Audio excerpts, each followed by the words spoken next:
Alright, hello everyone, and welcome to my channel. We do educational videos, and this is our 310th Bible Decode. We generally focus on subjects that you would really benefit from knowing more about, but you don't because they've been suppressed. Things that are on the very margins and require a great deal of digging to penetrate. And as far as the New Testament of the Bible, we've been looking a lot at the Roman origins hypothesis for the New Testament. That is, that the Romans, the Caesars, were the true authors of the New Testament. There are a dozen or so authors that have come up with that idea more or less independently of one another, and we've spotlighted a few of those. We also looked into the Dead Sea Scrolls, these scrolls that were discovered in the 1940s and 50s, but date back to the biblical period, and looking into what they say and also how they can be used as a lens to interpret the words that are in the New Testament. We've also looked at a mythological approach to the New Testament, a numerological approach to the New Testament, an astrotheological approach to the New Testament, a entheogenic approach to the New Testament, and now we're kind of looking at an offshoot of that, maybe offshoot of the Roman origins hypothesis, but one is even more conspiratorial. And that is some of the work of Roman Piso, who claims to be a distant descendant of Arius Piso, of the powerful Piso family of the first centuries BC and AD in Rome. They were known as the Little Caesars, and they were in a little bit of a civil war, mini civil war with the Julian Caesars, the Julius Caesar and Augustus and Tiberius and Caligula and Claudius and Nero. And there were quite a few assassinations between the two different groups of people over that 100-year period. And but Roman Piso, his real, focus is what he calls the new classical scholarship, and that is that all of our classicists and theologians and ancient historians need to recognize that all of the ancient texts, whether they are biblical or otherwise religious or scientific or philosophical or poetic or whatever, mathematical,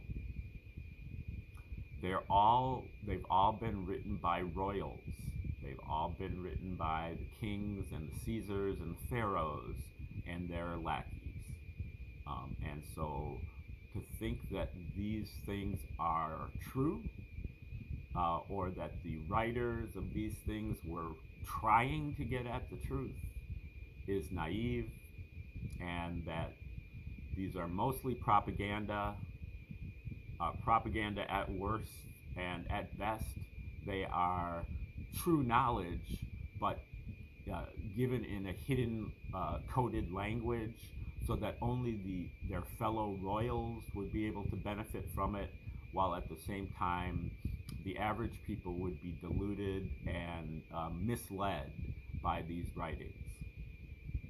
And so, when you have the normal classical scholarship, they, for example, lean very heavily on the work of Josephus, the Roman historian who was originally a Jew,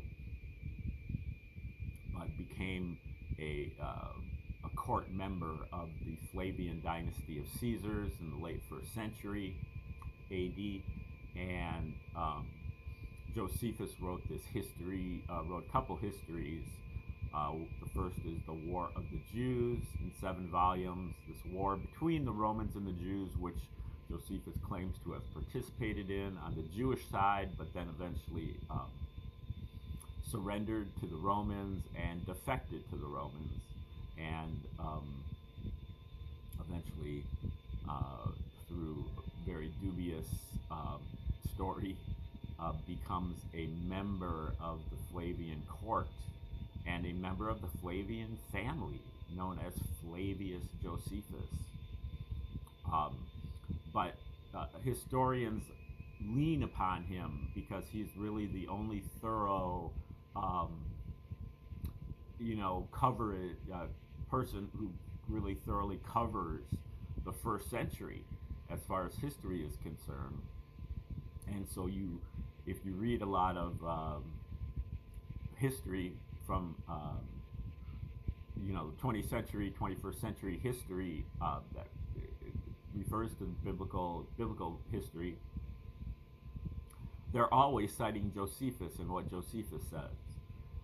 Roman Piso's point of view is that you cannot take this seriously. You cannot take him as his word. He is writing propaganda. He is attempting to get you off the track. And so, at the very least, you have to be able to decode what he says, and you can't take it as it is written, as a truth seeker, as if Josephus is really trying to give you the truth. And Josephus leaves a lot of evidence for that behind. Another aspect of Roman Piso's work is this royal language, and this is really the code that he's using to speak to other royals, or not he's using, but that these ancient writers were using to speak to their fellow royals, while at the same time leaving the common people in the dark about what the true meaning of these various texts are. And they would use this through, kind of using their various advantages, technological advantages, but also linguistic advantages. For example, the royal Romans, most of them were at least bilingual in Roman and Greek. And some of them knew some of the Semitic languages, Hebrew or Aramaic, Phoenician, some of them knew even Egyptian. And so when they're communicating, sometimes they'll switch languages.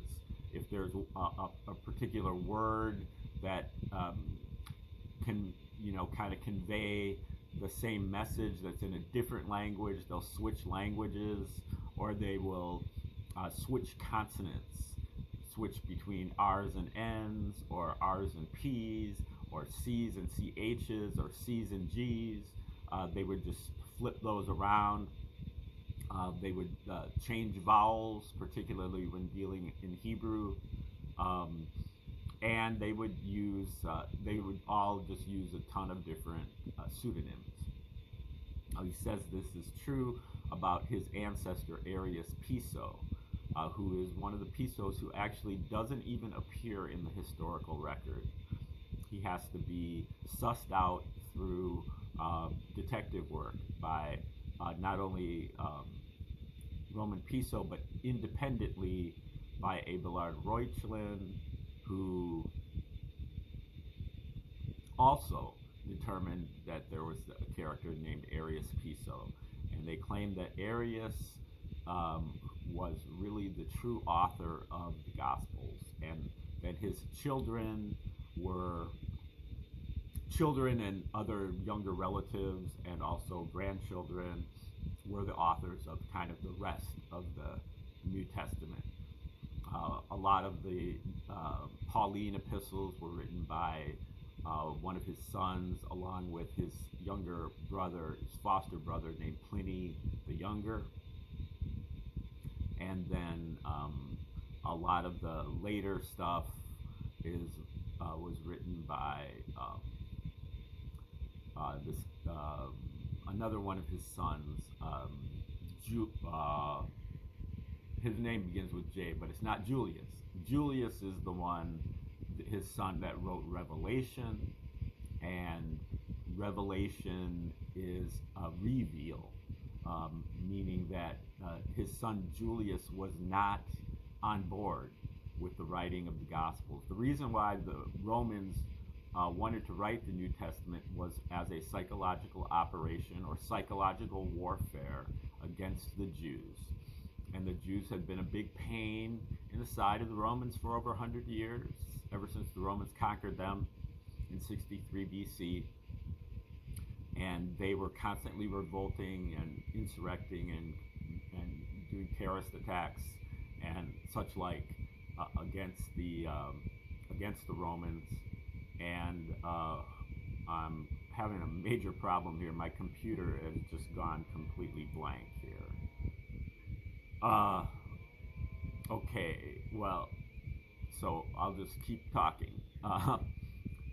Anyway, so I think it's just like restarting. So anyway, Julius Piso was not on board with this psychological operation. The basic idea was to get the Jews to mellow out. Okay, the Jews were waiting on a Messiah from many different Old Testament prophecies, and they were waiting for a military leader, a Messiah who was going to come and help them overthrow the Romans. The Romans knew this, and to kind of nip it in the bud, they proposed a Jewish Messiah who instead was a Prince of Peace and believed in rendering unto Caesar what is Caesar's and walking the extra mile with the Roman soldiers' heavy backpack and to turn the other cheek to oppression, and at the very same time castigating the Jews for selling small animals at the temple and overturning the tables of the Jews who were changing out the money at the temple. And so that's what they were really trying to do, is they were trying to truncate or limit the rituals that the Jews did, because they felt that that was really where a lot of their beliefs and their strong beliefs and their willingness to die for their beliefs came from, and at the same time being totally deferential to the Romans. And then if you read the Pauline epistles, you'll find that Paul is even more pro-Roman and even more anti-Jew than Jesus was. And so this should be some type of warning to readers of the New Testament that something is amiss, and that maybe there is a psychological operation at play. Another red flag is that the whole text of the New Testament was written in Greek, which is a language that wasn't spoken very much in Judea, if at all. Maybe some of the very high elites would have been speaking Greek or writing in Greek, but it was the common tongue in Rome. Some people might claim that, they were originally written in Aramaic and they were translated into Greek. That goes against almost all of the evidence that I've ever seen. I've seen one reference from one of the 2nd century church fathers that indicates that one of the Gospels was written in Hebrew, and that's the only reference that I've ever seen. It might be Aramaic, I'm not sure, but either way, that one slight reference, there have been, as far as I know, nobody has ever found any of these purported Gospels to have been written in Aramaic or Greek or Hebrew, and no suggestion of such a thing except for one offhand suggestion. So, and that is from one of the early church fathers who, as we will see, Arius Piso believes that all of the church fathers were written by the Piso family, from St. Ignatius to Justin Martyr to Irenaeus to Origen and Tertullian and St. Augustine. They're all members of the Piso family. This was kind of their family profession, to write under alias names, whatever was needed to keep the ruse going. And the ruse really was they tried to produce this Christianity thing, and they wrote the Gospels as plays in order to be performed in front of audiences, mostly illiterate audiences, and it never really got off the ground. It was a failure. They tried all kinds of tricks. It was almost kind of like a carnival, P.T. Barnum style thing, where they had all kinds of sleight of hand tricks in order to convince people that God was in the house and things like that. You can look at the works of Hero of Alexandria for some of the devices that they used. But it really never caught on. And so the church fathers of the 2nd and 3rd century were really just a whole pretend, make it seem like the church is kind of burgeoning and that it is creating controversy. People are taking one side or the other about different texts that were written, and all of them, according to Piso, were really written by the Romans, the Piso family in general.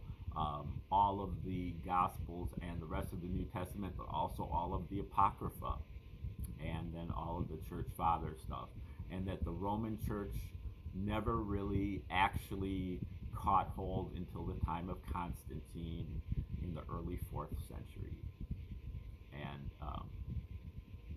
he provides genealogies, which I really am not qualified to verify or not, but he provides genealogies to the effect that all of the early bishops of Rome, which was kind of the title that was used before Pope, all of the early bishops of Rome were members of the Piso family, and that at least the first 30 popes were also directly related to Arius Piso.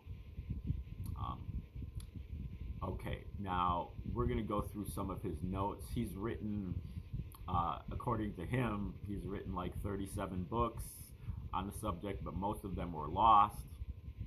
And so what we have left is about 150 or 200 articles that he's written. Many of them are book length. Or at least several of them are book length. And I've read maybe 100 of them. I haven't really studied the genealogies, but I've kind of gone over all the rest of them, and I don't agree with everything he says. I feel like sometimes his logic is strained and that he jumps to conclusions, but I can't really judge that completely, because his methodology I have sympathy for, because he's really trying to piece things together that there's not really otherwise evidence for, and so it's more like detective work than pure historical work. And he's really trying to uncover all the aliases. So what he really says is that the New Testament was written by Josephus, but Josephus was just a pen name or an alias for Arius Piso, and that Many other authors are also pen names of Arius Piso. And he shows through kind of juggling around the various names of Arius. He's also known as Arius Calpurnius Piso, and he also uses the name Marcus and maybe a couple other names. They would always, these Roman royals, they would have several names. And many of them would be names of their ancestors. So in the case of Arius Piso, he was related to Mark Antony of Mark Antony and Cleopatra fame, and so he uses the name Marcus in his full name, and so he uses that name permutated with vowels and consonants switched around somewhat as one of his or several of his different aliases. Okay, I think right here he's talking about again the book of Revelation written by his son Julius, and Julius was not down with the program. He was, more or less a traitor to the rest of the family, and tried to reveal in the book of Revelation that the whole thing was written by his father, who he calls in Revelation 9:11 the angel of the abyss. And, now Piso, I think this is somewhat of a jump, but he says he's pointing out here that not only was his father the God of the New Testament and Jesus of the New Testament, but also Satan of the New Testament. And again, like the Gospels were written as plays, and he wrote himself into the script in all three of those roles. He also played, after the crucifixion, that he also played the role of Peter. He wrote his children into the script as some of the disciples. He wrote his younger brother, Pliny the Younger, into the script as Paul. Okay. Also, as I had pointed out in other papers, so we're just going through the notes that I've taken over these 100 so articles that I've read. They're somewhat disjointed, and they might be somewhat repetitive. I'll try to, kind of edit them as I go along here. The word angel, he says, as I pointed out, when used in biblical texts, refers to a high priest, which is what Arius Piso was in the Christian religion, as St. Peter, the first bishop of Rome, or really the first pope, and secretly as the main creator of Christianity. He was the high priest of Christianity. Now that goes against a little bit of what I know from the writings of Mauro Bellino, if I'm pronouncing his name correctly. That word angel, I think, is malachim in Hebrew, so that's Old Testament. I'm not sure what it is in Greek, but he mainly, that word is translated as angels in the Old Testament, in the English Old Testaments that we read, but he claims that word means more like agent or emissary of one of these Elohim, or gods with a small g, or these they're called people that came from above, something like that. And so angel refers more like to an agent or an emissary, usually of a malevolent type. And here he's saying that angel refers to a high priest. Okay, so another, he's talking about Pliny the Younger. He used the alias of Polycletus. He talks about how Arius Piso wrote as Aesop of Aesop's Fables, even though Aesop predated him by 600 years. Aesop was an ancient Greek that lived in the early 6th century BC, and he says a traditional description of him as a homely or ugly slave who by his cleverness gains his freedom and becomes advisor to kings. And we know Aesop as, kind of a writer of children's fables, Aesop's fables. But Arius Piso was a descendant of Alexander the Great, and he says Alexander the Great appears to be a descendant of Aesop, as Alexander the Great had honored his ancestor Aesop by naming his daughter Aesopia, Aesopia. The fables appeared to be a way of teaching young elite children morals, particularly, or not morals particularly, but military strategy or tactics. So this is, maybe an example of the royal language where Aesop, if you're not in the know, if you're an outsider or a commoner, then you take Aesop's fables as being children's fables, children's like moral stories. But if you are an elite, then you see it as being military strategy, military tactics.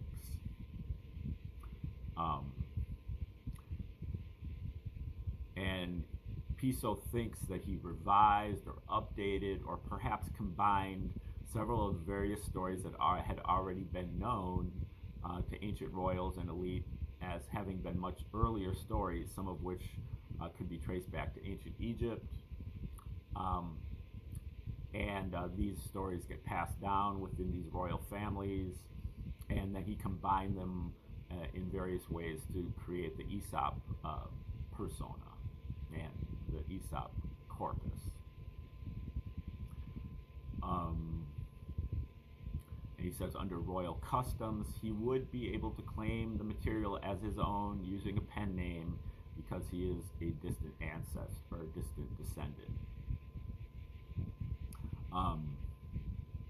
And he says the same about the Gospels. That's maybe why the first one is called Mark. Well, not the first one in our Bibles, but the first one chronologically, Mark. And now he's listing several of Piso's his aliases: Antonius Natalis, Marcus Antonius Primus, Flavius Silva, Titius Aristo, Arius Antoninus, Titinius Capito, Valerius Paulinus, Aristeus, now he claims that Roman Piso claims that Arius was related to the Hasmonean son of Herod, or possibly also the name was also before Herod the Great. One of the Herods named Aristobulus, and so that might be where he's getting Aristeus and Aristeus. Also, Aruntius Stella, Montanus, Ericina, Aruntius Camillus, Atrius, Arianus, Maturus, which is what Pliny calls him at one point.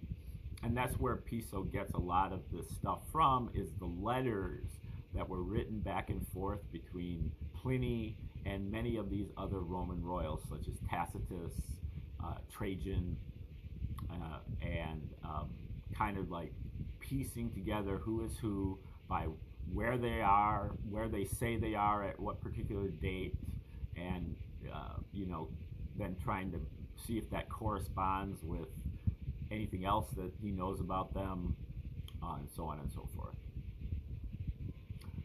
Arius Maturus in Tacitus, Valerius Verus in Pliny, and Aruntius Aquila Now that name Aquila occurs in the New Testament in some of the Pauline material as one of the people that is in the congregation when Paul is there. Jupiter Capitolinus, Flavius Aper, Rosianus Geminius, and he claims that Arius Piso was a twin, like Gemini, whose infant brother died. I'd like to see what his evidence for that is, but he's a little bit short on providing the evidence, and I can understand that to a certain extent.